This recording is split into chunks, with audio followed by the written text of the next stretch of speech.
Hello guys, you're welcome back. All right, so are you a photographer? This one is also for you. If you want to get the video on how we retouched this image, we'll have it just in the description below.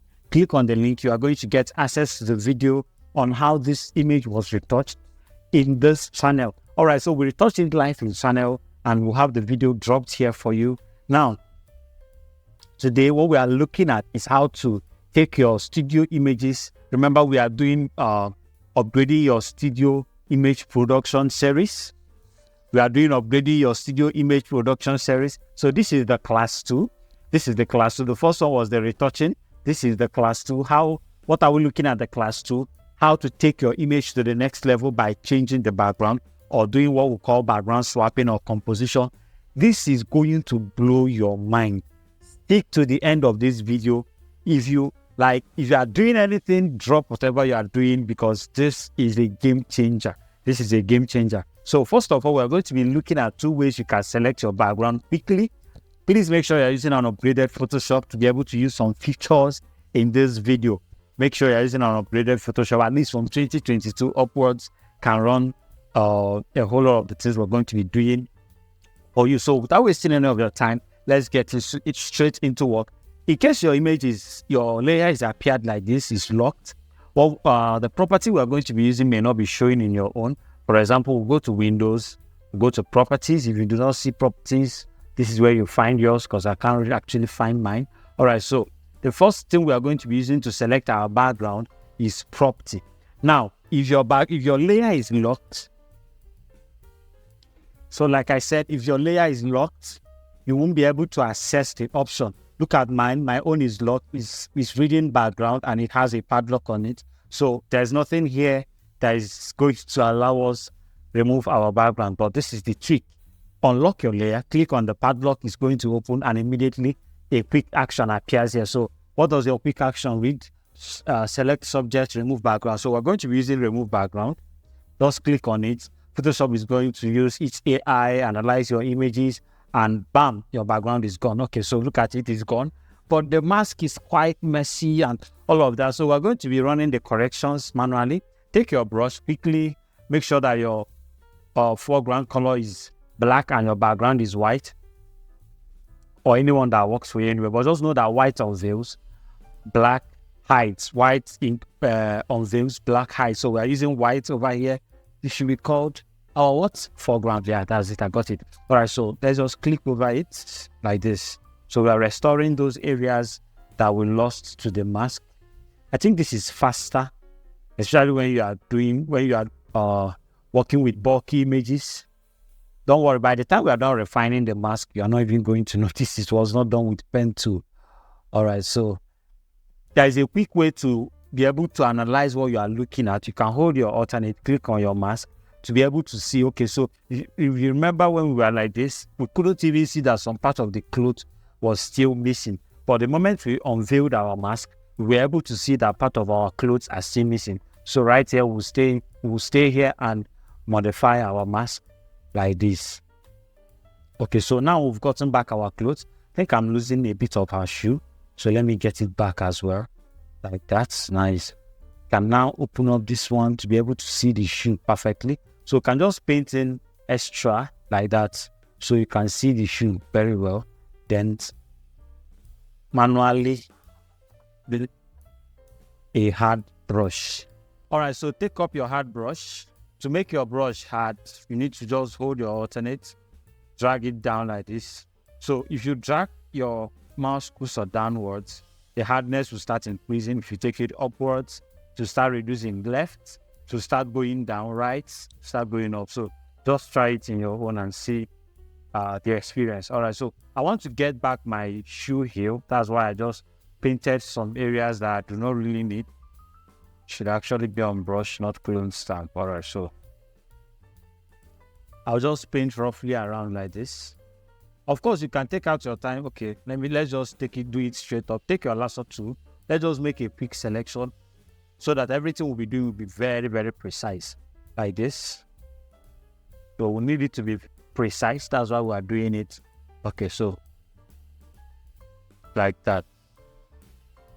Just stick it out like that. Nice.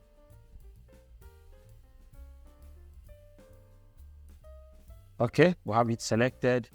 Go around. So you can now use your brush even without hard or soft. Just use any brush without even being careful and paint over it, because the lasso tool will restrain the brush from touching any other place. That's why we did it like that. All right, so we've gotten our shoe back. Let's see if this was lost. Okay, this was equally lost. We can get that back also. How do we do that? You can just do that by painting it out also. So let's go and make a selection like this. So we're just selecting the area around it. I think the color is quite blended in, so we can unlock our mask now. Take our brush. Sorry, that was a wrong selection. Let's try and invert. Let's see if it will have a different effect. Let's try and paint back in. Nope. Okay, we want to have it restored up. It's actually restoring it for us. Those are restoring extra. So you can now Shift Ctrl I and now Ctrl D to now remove it from the places we do not want. Toggle between your brushes like this. Nice. I think I'm losing it out a little. Okay, so this is how you can take your time and refine your mask before any other thing. So at this point, I'm going to leave the mask like this. Every other one will be doing it later, so we don't waste all of our time. So the next thing we're going to be doing is to go to our select and mask. Is right here. You can use the one off. So let me just pick it up. We can do a little modification on the overall selection. So you can pick your refine edge tool and just go around the hair like this to refine the hair and get back some fuzz that is lost in the selection. Like this. You just go around at the edge. Don't go in too much so you don't lose your hair. Like this. Okay, so we'll have it restored. The next places we need to be looking at is the hand. I'm noticing some greenish areas here. So I'm just going to paint it over like this. And it's going to take care of it ASAP. Let's look at it. Beautiful. So it does that automatically for me. Just paint it over like this. So Photoshop has a way of identifying the edges so it wouldn't spill so much into your skin. But in case it does, you can hold your alternate to minus from the selection. Yeah. So it's remaining here. I have to remove this area as well. Let's see. A nice one. Photoshop is doing quite a nice job in identifying the edges for us. Okay, so let's run it over the shoe. Let's see if it's going to do anything extra for us. Let's see. We're losing the shoe. Okay, so we don't want to do that. All right, so we are good. Press OK. And the selection is perfect. For now, we can run with this. Now, we have our image selected. The next thing we're going to be doing is to composite our background. So I wouldn't want to be carrying my image into my background. Rather, I'll be carrying my background into my image so that I wouldn't lose. The reason I'm doing that is so that I wouldn't lose resolution, because my image is quite a higher resolution than the background. So I'm going to be placing the background over the image, not the image over the background. Anyone you place over each other assumes the size of the canvas of the other. I don't know if that makes sense, but that's how we're going to be working. So this is the background we'll be using. This is the light flare we'll be using. All right, so of course, we are giving out these backgrounds for free. This particular one we are using for the video, we are giving it out for free. The light flare, the fuzz. So every single thing we'll be using in the video, we are giving it out for free. So make sure you watch the video till the end so you can see the password to be able to unlock those gifts when you get them. I think I got another background while I was contemplating on the class. So let's just go and get it somewhere where I kept it. I saw another background that was quite catching to me. So let's just get that one and see what we'll have. So sorry I'm taking you through this process, but I think it's going to look more dramatic for the image we are working with here. This is it right here. So just pick it up, place it somewhere here. So I think this is better because it's going to give us contrast from the original image more than this one. This is going to hide her into the whole stuff. So I want a background that is going to give us contrast, and I think this is the perfect background for it. So we just lift the background and take it over the image. So, but before we do that, we need to resize the background to fit the image. So we don't have to scale any part of the background out of the canvas. So what do? We crop it. Make sure your content aware is selected. Then drag it to the edges like this. Then press enter. So Photoshop is going to fill up that space automatically. You will see the reason why we did this. Just hold on a little.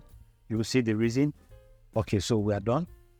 Unlock it so you can be able to use your move tool on it and drag it over to the image we are working with. Okay, this one. Place it over here. Say okay and okay. All right, so let's just scale it in for now. But before we do that, convert it to smart object so you wouldn't have to lose resolution while scaling in and scaling out. Equally convert your image to smart object. Of course, having converted it, you can equally work on the mask by clicking on it, brings you into this place. After every modification, if you press OK, it just saves for you down there. All right, so we are back to the original document. So the reason we converted to smart object is that if you don't convert to smart object, when you start dragging your backgrounds or your image like this, it keeps losing quality and resolution. But smart object makes sure it doesn't lose any form of resolution or quality. So that's why we converted both to smart object. So I'm going to scale this out for now to fill up the whole canvas. So this is why we cropped it.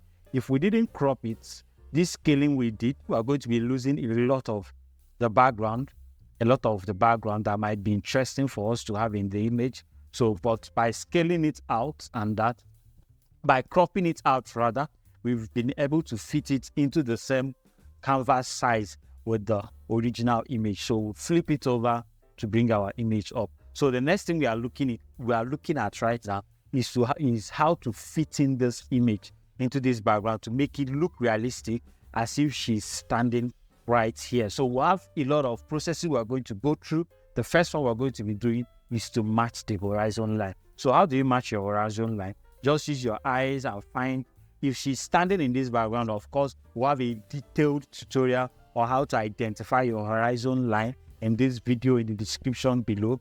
But for the purposes of this video, we're not going to be doing all of that. My eyes have been trained to see it, so I can just look at it and know where it is. So just by looking at it, if she's standing right here, her neck should be somewhere around here in the background. The trees, of course, should be taller than her, unless the photographer bent over. But if the image is coming from eye level, which this one is coming from, the trees should be taller than her. So her head should be somewhere around here. Then make sure that your auto select is checked. Press your alternate, click over just right here on the neck so that the anchor point will be kept there. Then by doing that, sorry, is not auto. Press Ctrl T rather. Press Ctrl T. Yeah, this was what I was looking for. Anchor point. So just hold your alternate and make sure your anchor point is placed right here in the middle of the neck, somewhere around there. Then scale it in like this. Beautiful. See the way it's scaling in. So it's zooming in and zooming out in scale. Do you get that? So like this, we can decide to place her here. We can decide to place her over the water. We can decide to place her just here as if she's walking down. But we want her on the road. So just place her over here on the road. Maybe drag it down a little to fit it in and press OK. So we are done with this fitting in of the scales and all of that. Now the next thing we are going to be looking at is to do the luminosity matching. So to do that, create a black and white adjustment layer over all of this like this. Beautiful. So this takes away the colors and allows you to see the luminosity level of each of the image on its own. Now we want to make sure that the brightness on our object is the same thing with the brightness on our background, or that the brightness on our background is the same thing with the brightness of our object. But in this case, we'll be reducing the lightness or the brightness on the object to fit in with that of the background. So how do you do that? So just create a curves adjustment layer above our subject. Hold your alternate to clip it down like that, then drag it down. So as you are dragging it down, be looking at the object at the background itself to make sure that the brightness has matched. Once the brightness matched, stop darkening it. All right, so I think the highlights are matching, but the shadows are not. So we're going to lift the shadow up a little, just a little, like this from here. Just lift the shadows up a little like that. Okay, now we are good to go. If you take away the black and white, you're going to notice that the luminosity level are now matching, except for the fact that it's looking too dark. So just brighten it up a little, just like that, a notch up, pam, pam. All right, so we are good to go. We are good to go. Don't bother about the colors and all of that. We're going to match all of that in a jiffy. So having matched our lighting, the next thing we are going to be matching is our color. So there are many things you can do about the color. You can color grade the lady to look like the background. You can color grade the background to look like the lady. But I think one of the things we can do is to just desaturate the lady a little. Desaturate the lady a little. Clip it down. Just desaturate her a little so that it keeps fitting in like that. See the way it's already looking very realistic. Then tilt her skin tone just a little towards the greenish area. Just a little like that. Bam, look at it. Amazing. It's already looking very realistic. I think our curves is quite too dark. So let's just lift it up a little. Okay, like this one too. All right, we are good. Now the next thing we are going to be doing is to match our shadows. We need a shadow on the picture to make sure she's standing right where we said she's standing. We can equally try desaturating or changing the hue of the background just a little. Clip it here just a little to go towards the skin tone of the lady, because all of this comes together to affect the overall production of the whole image. So if the image was shot at 5000 Kelvin in your camera, this is what the whole background should be looking like at the end of the day. So we do not need it too bright, somewhere around here. Nice. All right, so see, it's looking a little bit more matching right now. Okay, so the next thing we are looking at is how to put our shadow. How do we do that? I would love to group all of this. You can delete your black and white. We do not need that anymore. All right, so group everything that you've done around the object like this. Put it in one group. Put it in one group. Do not convert to smart objects yet, because if you convert it at this moment, you may not be able to make corrections in the mask in the future if you wish to. All right, so the reason we've grouped it so that we can equally still have access to the mask. So having grouped it, duplicate your group, Control J. Now you can match this one. So you can just match the group, because we won't be using this one for anything other than shadow. So press Control T, right click and click on flip horizontally. Then click on flip vertically. So it's going to flip the whole thing upside down. Follow me from here. If you miss it, you've missed it. So follow me carefully. Drag your image down here. Fit in the legs exactly where they should be, like this. So see the way the leg is fitting in. Zoom out a little. Nice. So the question is, how is the shadow falling? If you look at this image, the lightning is falling from the left to the right. If you look at where the sun is coming from behind, it's falling from the left to the right. So our shadow should be going towards the right, because if the lightning falls towards the left, the shadow should drop at the right. But if you feel you do not want it that way, you can probably flip the whole image. But let's jump into it and see how it goes. All right, so right click on the image again and click on the shadow layer rather, and click on perspective. Now let's drag our perspective towards this area, then scale it out like this. Scale it out like this. So the reason we are scaling it out is to make it appear as if she's lying, like as if the shadow is lying down on the floor, like that. As if the shadow is lying down on the floor. So we can make other adjustments later. Just do it the same way you see me doing it on your screen. So if we are looking at putting the shadow somewhere here, we have just done it this way, like this. Hold on. We have just done it like this. Needs to drag. I would have just done it like this, but wanted it to go this way, so we'll drag it this way. Press OK. Press OK. So I think I need a bit more of the shadow. How can we just do that? You can push in your image a little more. Just push it in a little more like this. Towards the background, just a little more. Then push your shadows out a little more. So if you do it like that, you're going to notice that the shadow is no longer fitting. So just drag it in a little more and you have it. Make sure that your group is above the shadow layer like that, so it will stay under her feet like that. Nice. So stay on the shadow layer. Go to your levels, make it black, pure black like that. Nice. Change the blend mode to soft light. I don't think that is working. Let's go for multiply. Then reduce the opacity in such a way that it becomes fainted like that. Then go to your filter, Gaussian blur. Of course, you can apply this Gaussian blur in gradation, something like that. So I'm going to create a mask, or rather convert it to smart object, so we can create a mask with it. Convert it to smart objects like that. Nice. So go to your filter, blur, Gaussian blur.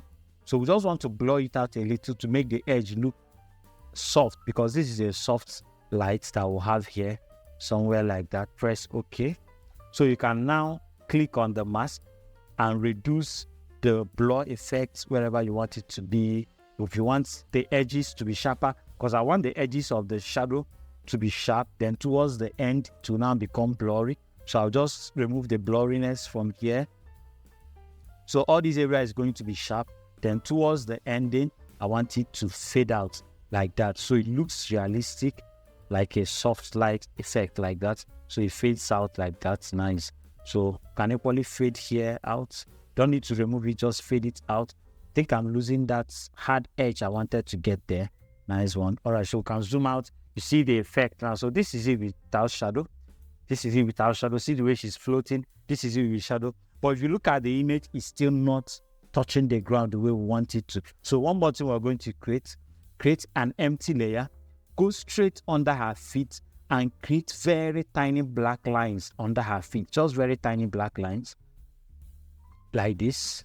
Just very tiny black lines to make contact with the floor, just like this. So this shadow is going to create the illusion that she's making contact with the floor. That is the idea. So if her leg is up like this, how will this shadow appear? It should appear somewhere here like this without touch. Yeah, like that. So if you go back, you're going to notice it. Nice. All right, so let's take it out a little, then create the same contact shadow under her feet like this. I think we are losing out on the selection over here.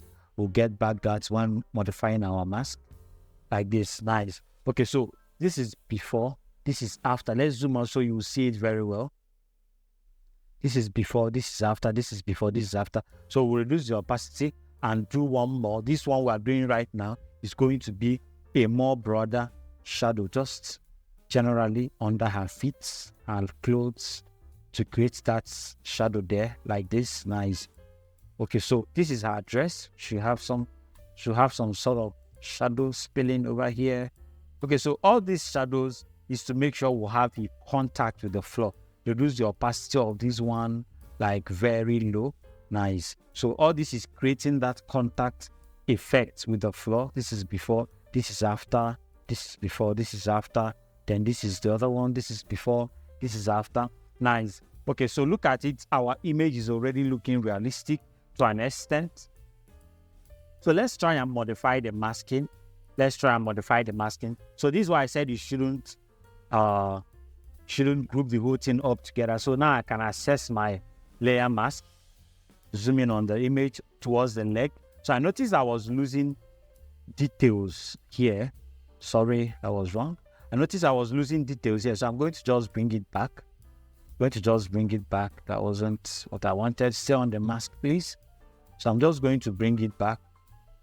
Okay, right there. Nice. So you can just paint in extra to have it all come back. Then use your brush and now modify. Use your brush and now just make a little modification to it like that. You can just make a selection so that the modification will work for you faster. You can just make a modification, like a selection rather. Nice. Okay, so let's check the other leg. I noticed that this place was spilling into our image. This was our original background, so we'll just clean this out. Let's make a selection of that so we don't end up losing our real image entirely like this. Nice. So just make a selection around the cloth edge. Doesn't need to be perfect, it's all sloppy. So you can just mimic that pattern and movement in making your selection like this. Do not forget you have access to all the backgrounds we are using in this image.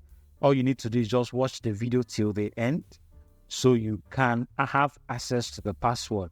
The password appears somewhere in the video, so you need to watch to the end to actually get the password. All right, so having made that selection, you can actually feather by 2 and now clean. So the reason we did the selection is so that it just restrains what our brush is cleaning per time. So you can now, this is the time you can modify stuffs. So I notice a little spill over here. You can decide to clean this out, but let's do that in the real image. Let's do that in the real image. So you can press Ctrl S. You are going to notice that it's going to load up right in our real image. Let's go. See, our selection is loaded up. It is coming. All right, so our modification is loaded up. So let's look at our shadows again and make sure we do not, because I think I need this one a little stronger. Maybe change the blend mode somewhere around multiply or something darker. Need it quite dark or somewhere around there. All right, so just increase the opacity up a little and maybe make it smaller. Ctrl T, enter, Ctrl T. Let's make it small like this. Nice. Okay, drag it out a little, just a little like that. Nice one. Okay, you can use your shift to just drag it out without scaling. So the whole essence of the whole thing is to mimic the shadows we are looking at in the whole image. All right, so just drop it down. Nice. So the second one is our brush. Nice, I like that one. So this is the third one, the floor one. All right, so I think I need this a bit more sharper at the edge. What do you think? Let's see what it looks like. I think I need it a bit sharper in the image like that. Let's drag it out. Maybe the edges here can now fade out. But I want this one sharp. All right, so I think I like it the way it's looking. Now, let's look at the colors that is spilling. So at this point, you can actually convert your group into a smart object. So that is now giving us the flexibility of having 2 smart objects to work with in the same image. I don't know how that really works. Maybe we'll find out.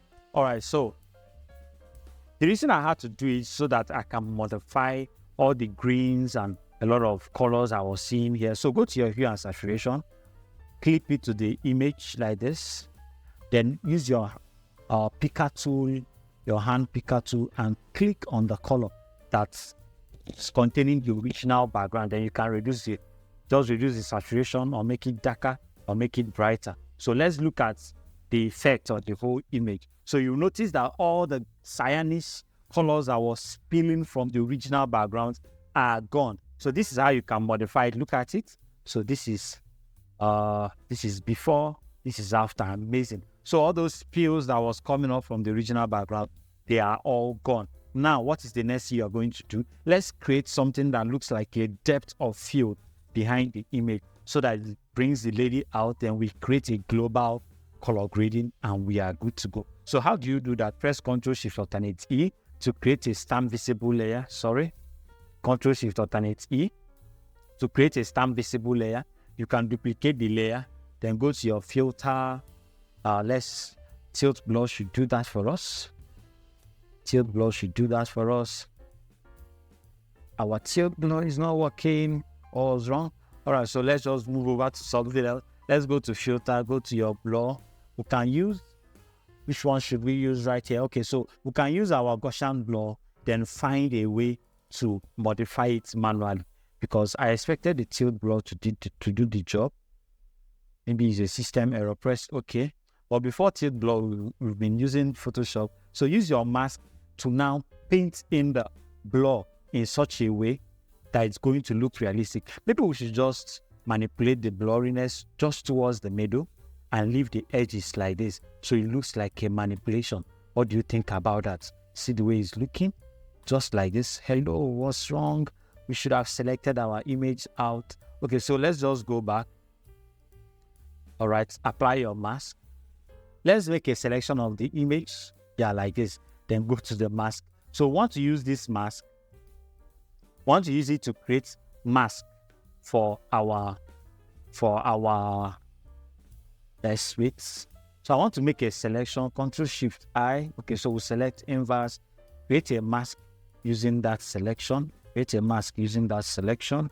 Like that. So we say delete mask and now create another one. So what this mask does for us is that it gives that blurriness just to the background. So having done that, you see that our image is safe. We will now remove it from the places we do not want. So I'll just paint it out from the floor. I want it here, I want it here. So I want it at the edges like this, but I don't want the middle of the whole composition to be sharp. So it looks like a manipulation, something like that. So we'll just paint these areas out. I just thought of this one now. It was not part of the plan. I just thought of it now. So tell me what you think about it in the comment section. Do you think it's a brilliant idea to do it like that? Or should we just leave it all blended? Leave it all blurred out? Maybe could have been finer. You can get this whole spot back. Maybe we can get this whole spot back. Just the middle. We'll lose the details just in the middle. We'll just paint this out. So you can zoom in to see what we are doing actually. This might take a little time, but I'm sure it will come out beautiful. So you can off the mask. You can just do before and after to be able to see the places you need to bring back. This, so I want to take this place out. Okay, like this, we are good to go. I want to restore here a little, or rather blur here out a little, then restore this edge. Okay, we are good to go. See the way it's looking, amazing. I think I like the idea of that. Let's blur here out. I think I like the idea of that. So it gives attention just to the lady. Gives attention just to the lady in the image. Like this. Nice one.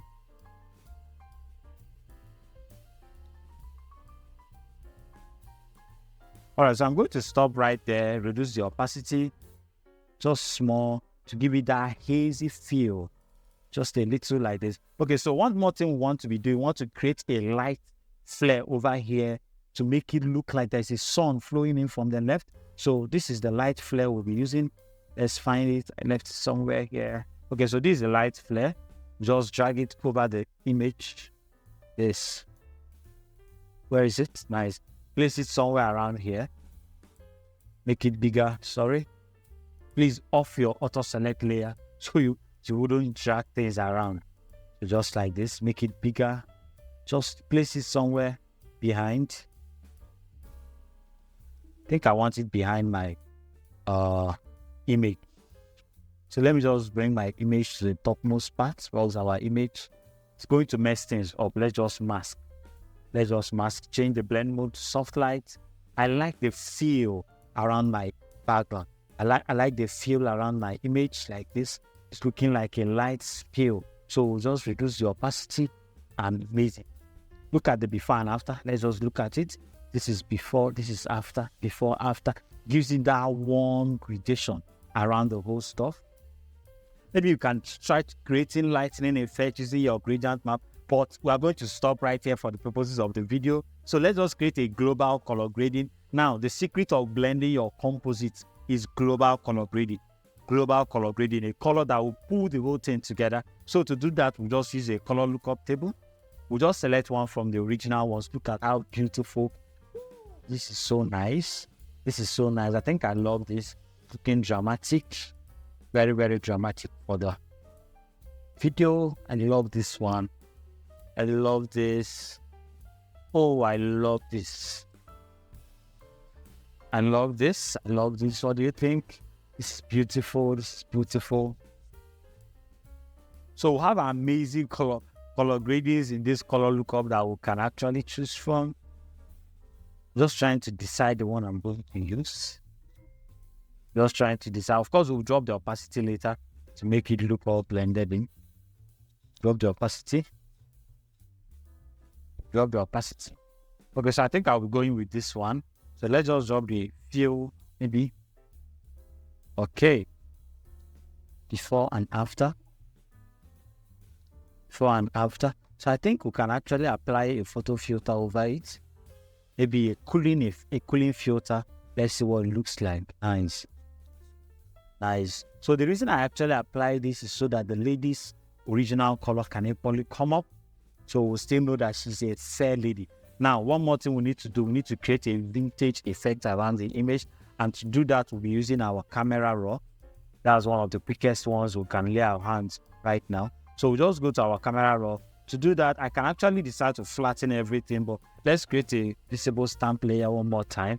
Above all of this, go to your filter, camera raw. The reason I'm creating these visible stamp layers is so that if you have any area you feel you've made a mistake on, you can be able to go back and correct it.